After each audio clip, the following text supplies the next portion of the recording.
નમસ્કાર, જોહાર. વાત કરીશું આપણે તાપી જિલ્લાના સોનગઢ તાલુકાની. મહિલા વકીલ છે, એમની ફરિયાદ છે. ફરિયાદ દાખલ કરવા છતાં પણ આજ દિન સુધી કોઈ જ કાર્યવાહી કરવામાં નથી આવી.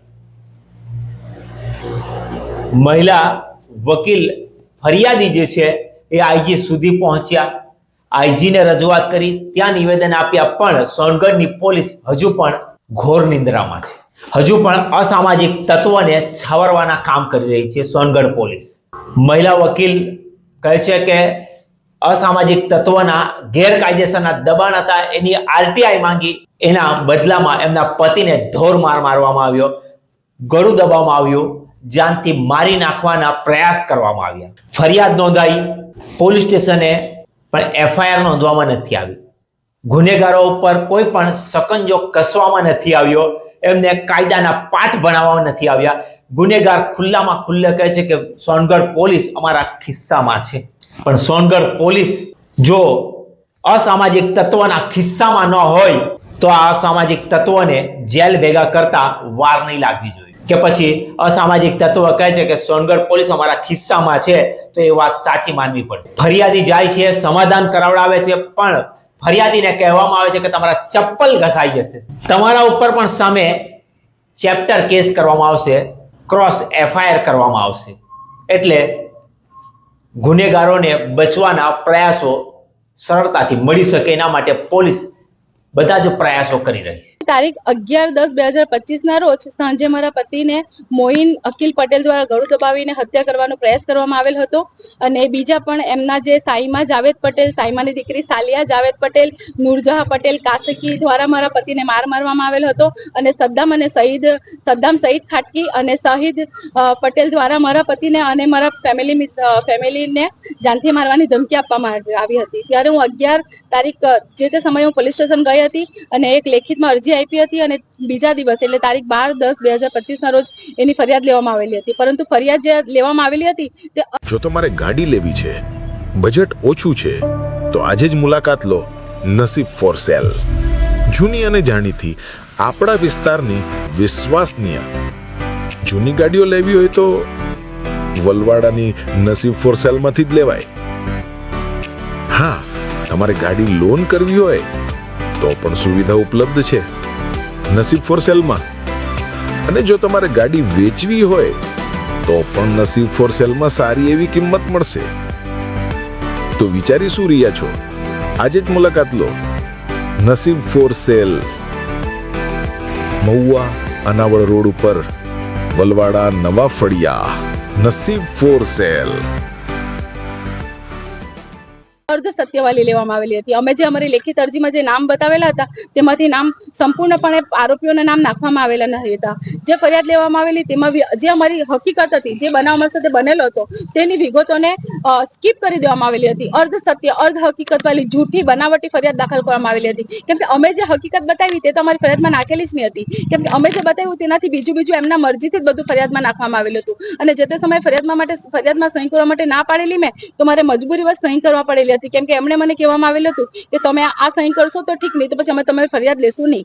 અને ત્યારબાદ મેં પીઆઈ સાહેબને રૂબરૂ મળીને બધી તમામ હકીકતો જણાવેલી હતી, પણ એમના દ્વારા બી મને કોઈ મદદ મળેલી નહીં હતી. આજ દિન સુધી મેં આઈજી સાહેબમાં બી તારીખ 4/11/2025 ના રોજ લેખિતમાં અરજી કરેલી હતી, જેમાં સદ્દામ સઈદ ખટીક, શાહિદ પટેલ અને બીજા અન્ય આરોપીઓના નામ નાખવા માટે અને મારા પતિનું ગળું દબાવેલું હતું તે માટે એમને જાનથી બીએનએસની કલમ 109 નો ઉમેરો કરવા માટેની અરજી કરેલી હતી. પરંતુ આજ દિન સુધી બીએનએસની કલમ 109 નાખવામાં આવેલી નથી. આજે હું આઈજી સાહેબને મળીને આવું છું, હું આવું છું અહીંયા સોનગઢ પીઆઈ સાહેબને મળું છું. બધાથી એક જ ઉમ્મીદ રાખું છું કે મને અને મારા પતિને ન્યાય મળે. પરંતુ આ ન્યાય મળવા માટે હજી કેટલી વાર લાગશે? કેમ કે અમે તો ભોગ બનનાર છે, અમારા સાથે તો ખોટું થયું છે. પરંતુ અમે જ્યારે સોનગઢ પોલીસ સ્ટેશનમાં ગયા ત્યારે અમને ક્રોસ ફરિયાદ કરવાની ધમકી આપવામાં આવે છે કે જો તમે આ લોકોના વિરુદ્ધ ફરિયાદ કરશો તો તમારા પર બી ક્રોસ ફરિયાદ થશે. આવું કેમ? મતલબ ફરિયાદીને તમે આરોપી બનાવો છો. કેટલા સમયથી આવું જ થાય છે. સોનગઢમાં જે પણ ફરિયાદી હતી કે ભોગ બનનાર જ્યારે જાય છે ત્યારે એને જ આરોપી બનાવી દેવામાં આવે છે? આ કયું તંત્ર છે? આ કયો કાયદો છે કે મતલબ ફરિયાદી અગર પોલીસ સ્ટેશનમાં એમને ન્યાય ના મળે તો પછી બીજે ક્યાં જશે? અગર ફરિયાદીને જો એક ડર હોય કે હું જઈશ ને મને જ આરોપી બનાવવામાં આવશે તો પછી ફરિયાદી તો પોતાની ફરિયાદ પોલીસ સ્ટેશનમાં આપી જ ના શકે, કેમ કે એને પણ ડર હોય કે હું જઈશ તો મને બી આરોપી બનવા પડશે. મતલબ એમાં એક જ વસ્તુ થતી છે કે ક્રોસ કમ્પ્લેન કરો અને સમાધાન કરો, એટલે આવા ગુંડા તત્વ. પણ મારો એક પ્રશ્ન છે, ભોગ બનનારે માર ખાધો છે તો પછી ચેપ્ટર કેસ શાનો? માર ખાવાનો?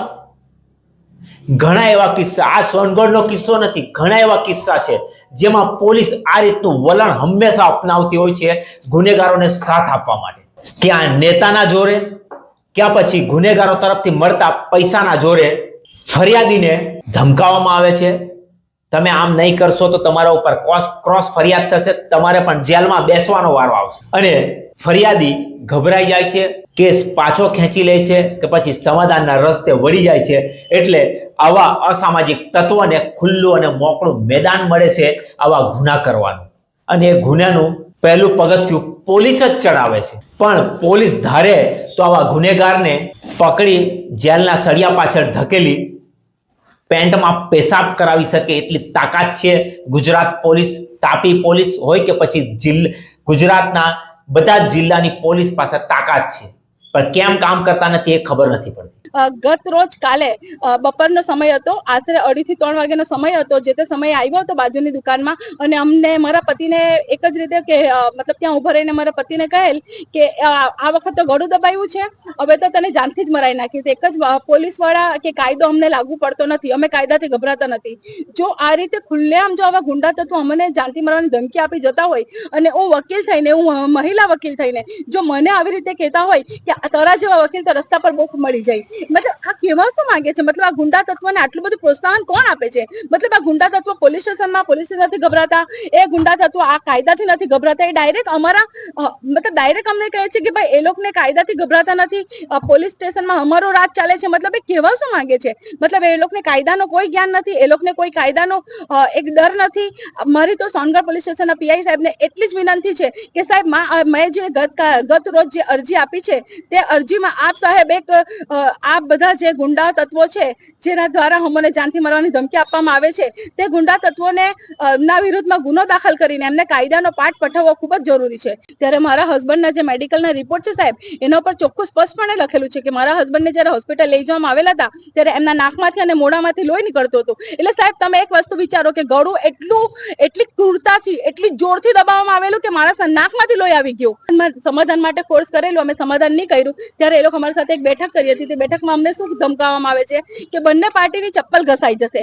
તો ચપ્પલ ઘસાવાનો સવાલ જ નહીં આવે. તમે આરોપીઓ છે, તમારા પર ગુનાહિત ઇતિહાસ છે. મતલબ એ વસ્તુ થયું કે તમે કોઈને પણ માર મારી લો, કોઈને પણ ક્રોસ ફરિયાદ કરી લો અને પછી તમે સમાધાન માટે ફોર્સ કરો ને જો તમારા માટે સમાધાન એ લોકો નહીં કરે તો તમે એમને જાનથી મારવાની ધમકી આપો. સાહેબ વાત થતું છે સદ્દામ સઈદ ખટીક જેનો મિત્ર અશફાક દ્વારા સાહેબ મારા પતિને મને જાનથી મારવાની ધમકી આપે છે. સાહેબ એક સ્ત્રીની આબરૂ જાહેરમાં લેવાય સાહેબ તેવા અપશબ્દ બોલવામાં આવે છે. સાહેબ હવે આમાં ન્યાય ક્યાં છે? સાહેબ મારી સોનગઢ પોલીસ સ્ટેશનના પીઆઈ સાહેબને એક જ વિનંતી છે સાહેબ કે આવા ગુંડા તત્વોનો સાહેબ તમે કાયદાનો પાઠ ભણાવો અને અમને ન્યાય અપાવો સાહેબ. અમને બીજું કશું નથી જોઈતું. પણ આ કેસમાં જે મહિલા પોતાની આપવીતી કહે છે એ આપવીતી સાંભળતા એવું લાગી રહ્યું છે કે પોલીસ કોઈકને બચાવવાનો પ્રયાસ કરી રહ્યું છે. પોલીસ કોઈના અહેસાન હેઠળ દબાયેલી હોય એવું લાગી રહ્યું છે. કારણ કે મહિલા વકીલ છે છતાં પણ પોલીસ દાદ નથી આપતી, પોલીસ કાર્યવાહી નથી કરતી. તો સામાન્ય જનતાએ સમજી જવું કે તમારે પોલીસ સ્ટેશને જવું કે પછી આ કિસ્સો સાંભળી જોઈને બેસી રહેવું. પણ આવનાર સમયમાં જોવાનું રહેશે. આઈજીને ફરિયાદ થઈ છે, ઉપરથી હુકમ થાય છે કે આવા અસામાજિક તત્વોની શાન ઠેકાણે આવશે કે પછી આવા બેફામ અને ખુલ્લા ફરતા અસામાજિક તત્વોને પ્રોત્સાહન મળતું રહેશે.